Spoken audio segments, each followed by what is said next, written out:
নমস্কার, আদিশাই মোটিভেশন চ্যানেলে আবারও একটা নতুন ভিডিওতে আপনাদের সবাইকে স্বাগত। জানি না 2050 সাল অবধি বাঁচবো কিনা। যদি বেঁচে থাকি তাহলে আবারও এই ভিডিওটাকে দেখব, শুনব। চলুন শুরু করা যাক আজকের ভিডিও।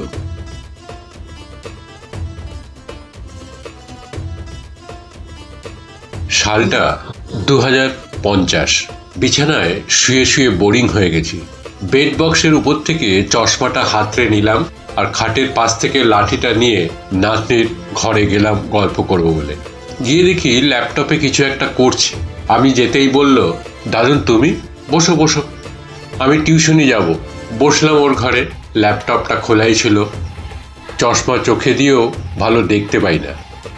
হঠাৎ মনে পড়ল, আজ কত যুগ ধরে ফেসবুকে যাই না, অথচ যে ছেলেটা না এখনকার বুড়োটা এক সময় দিন রাত ফেসবুকে চ্যাটিং, ছবি আপলোড করত বা করা নিয়ে ব্যস্ত থাকতো। অনেক কষ্টে পাসওয়ার্ডটা মনে করলাম। আইডিটা লগ ইন করে দেখি ইনবক্সে 8,000-এর ওপর মেসেজ। আইডিটা চেনাই যাচ্ছে না, সব অপরিচিত লাগছে। ফ্রেন্ড সংখ্যা ছিল 4,700-র মতন, কিন্তু এখন চ্যাট লিস্টে আছে 30 জন। বৃদ্ধ হয়ে যাওয়ায় হয়তো ওরাও আর ফেসবুক চালায় না। ইনবক্সে ঢুকতেই আমার ক্লোজ কয়েকটা বন্ধুর মেসেজ, বন্ধুর শরীরটা ভালো নেই, বেশি দিন হয়তো বাঁচবো না। মেসেজটা ছিল 5 বছর আগে। খবর পেয়েছি 4 বছর আগেই সে মারা গেছে। আমার বেস্টিও 9 বছর আগে মারা গেছে। ওর সাথে চ্যাটিংগুলো পড়ে খুব ভালো লাগছিল। গ্রুপে বন্ধুদের সাথে কত মজা, আড্ডা এসবই পড়ে আছে। ওদের অধিকাংশই মারা গেছে। এরপর চ্যাট লিস্টের একদম শেষে পেলাম তার মেসেজ।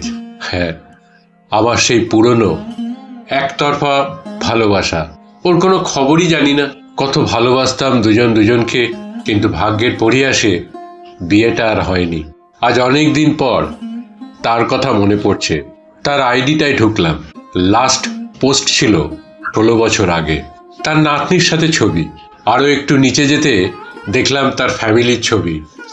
সে, তার স্বামী, মেয়ে, ছেলে আর নাতি নাতনি। খুব হ্যাপি ফ্যামিলি। ওকে যেদিন শেষ দেখেছিলাম, চুলগুলো সেই রকম স্টাইল দেওয়া, পরনে লাল শাড়ি ছিল। ভাগ্যক্রমে এখন তার ছিল অন্য। কিন্তু এখন এই ছবিগুলোতে ওই সাদা শাড়ি পরা, চুলগুলো সব সাদা, কিছু কিছু আবার মেহেদি দিয়ে লাল করা।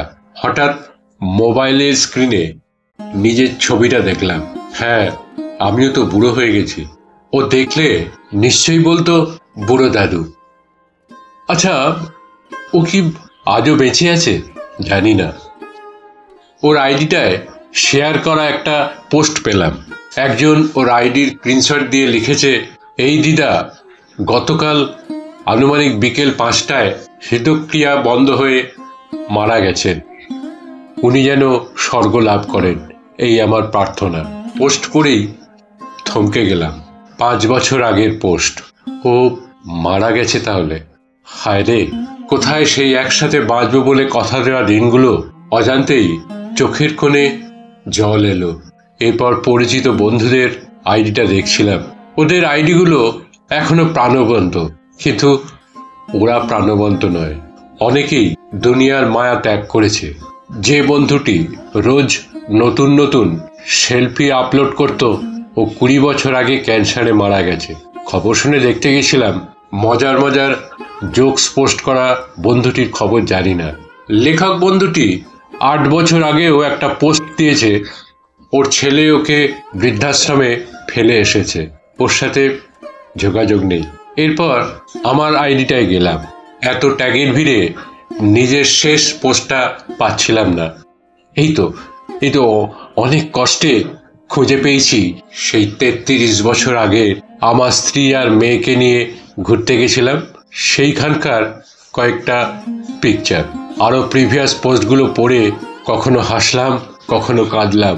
হঠাৎ নাতনি ডাক দিল, দাদু আমি রেডি, টিউশনে যাব, ল্যাপটপটা দাও। আমি বললাম, ল্যাপটপ নিয়ে টিউশনে যাবি? নাতনি বলে, আরে তুমি আদি যুগের মানুষ, বোঝো না, আমরা তো ভার্চুয়াল ক্লাস করি। আমি বললাম, ওহো, তা বই খাতা লাগে না?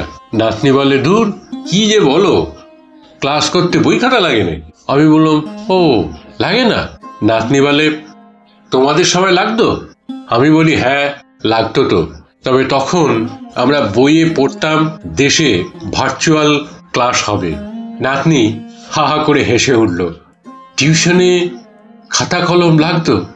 দারুণ ফানি। আচ্ছা আমি যাই, টিউশন শেষে তোমার কালের গল্প শুনবো। হ্যাঁ, এখনকার আধুনিক আমরা 2050 সালের আদিম আমরা। আমাদেরও ওই যুগের ছেলেমেয়েরা আদিকালের মানুষই বলবে। জানি না 2050 সাল পর্যন্ত বাঁচব কিনা।